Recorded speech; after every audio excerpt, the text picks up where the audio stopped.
Government of India Act 1858 was an act of the British Parliament that transferred the government and territories of the East India Company to the British Crown. The company's rule over British territories in India came to an end, and it was passed directly to the British government. Government of India Act 1858 UPSC background. The revolt of 1857 served as a jolt to the British government. There was widespread resentment against the company in Britain as the policies of the company were blamed for the revolt.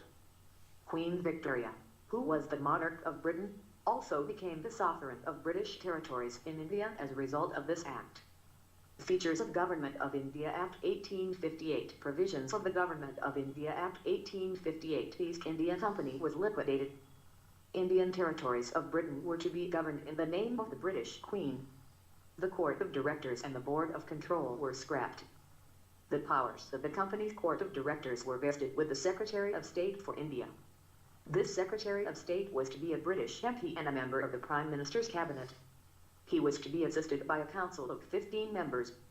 He was also the channel of communication between the British government in Britain and the Indian administration.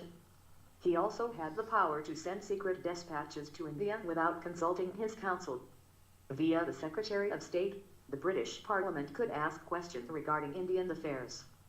The representative of the British government in India was the Governor-General and Viceroy, both the same person, to avoid conflict. The Viceroy and the governors of the various presidencies were appointed by the Crown. The Viceroy was to be assisted with an executive council. This act made India the direct British colony. This act abolished the dual government of the Pitt India Act.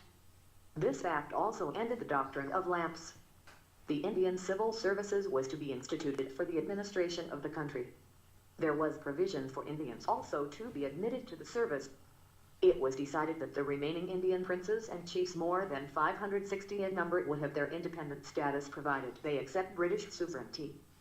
Facts. First Secretary of State for India, Lord Stanley. First Governor-General and Viceroy of India, Lord Canning.